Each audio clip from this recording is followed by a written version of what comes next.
Mama kwa baby about taking cheap money so.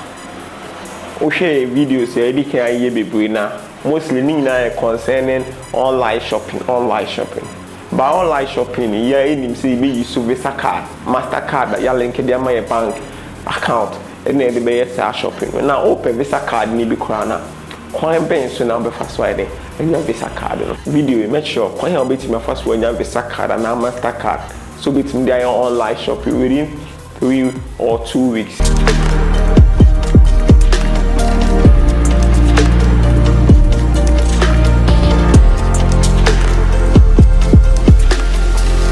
Open kwan ya obeti me fast when your Visa card and Mastercard.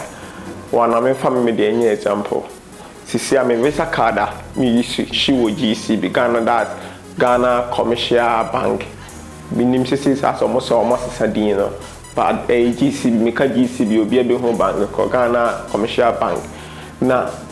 kwan ya me fa so a me nya Visa card we ni say one udi can create account or create account for GCB. I think say 50 Ghana cedis or 60 Ghana cedis. Me create account no say na me jame. Na 50 Ghana cedis or 60 Ghana cedis no. You need to wuchi say scan say like omo per se no 50 Ghana cedis ni enko commercial bank or one kasa wo there, but 50 Ghana cedis and then my account near then active just in case say be o register for e-product services no more tewa uni ska wo mo betie 50 Ghana cedis nim meaning so twen na mo tetew sa na ska ni nyina sa and the 50 Ghana cedis no mo ti be 50 Ghana cedis na ba 0.00 na chese ebia wawu no na chese wawu no ebia na wawu ana say account no person be use be na sisi aso no Visa card or Mastercard no what create account na wie no na open account open Visa card na Mastercard ubidi kan yi obe issue o memma o form bi na wa fill na open Visa card na Mastercard ya and the price in 40 Ghana cedis. The last time I issue I think so who ska wo commercial bank account ni ma obetima ma mo atia free o mo ti free ma like 30 Ghana cedis or 35 Ghana cedis obi betimi update omo latest price no comment section him say dey obi ko bank obi hu kwan ska do e dey but dey be kwa issue enye commercial bank nko ba me dey na example ina sisi aso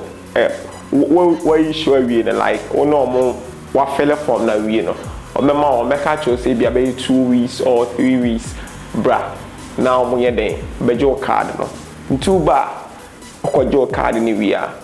sa card ko ye nye so online shopping kwa na de be o betim the card now withdraw every ATM. There is no need so be ko bank akodi live so be ye o the card na be withdraw every ATM the same time so no o PayPal account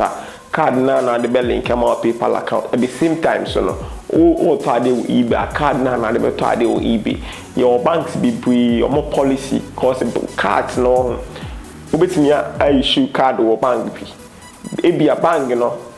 emma ho kwan say fa card na ye ebia online betting site bi wo card ne and support like o ye wa say authorize wo card ne ma kwan ma won't me authorize maybe I need to omomra like obon support say transaction for betting or something like so your bank be any policy me gidi say anything na mostly the pado no mo so mo link card na PayPal like money with me nim the entire eba saba so far them the GCB Ghana Commercial Bank and one of my day my link am my PayPal account na me the to bibia online me the activity me website me the bibia so ubetimi a check it out nti card na ba wie no eno na de be yes online shopping bibia okwa o mema option bibia o Mastercard and Visa card nti one na we choose the open and at the same time so no o bank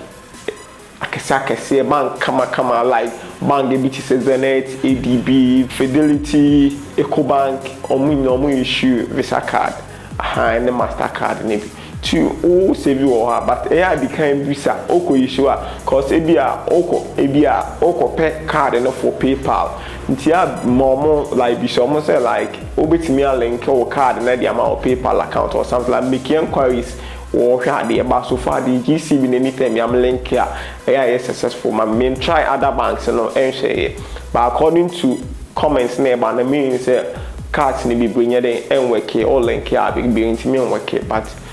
ebi I will try ebetimi aiden successfully ebetimi aiden aweke amount. I hope the video no be atia say how betimi afa so nya visa card no wo person nya visa card na any bank creation I don't think so you do 100 Ghana cedis cry follow Tekintwi Facebook YouTube ya subscribe channel na the videos be brow the videos are who here who Ghana ha bia wo ya de bia unim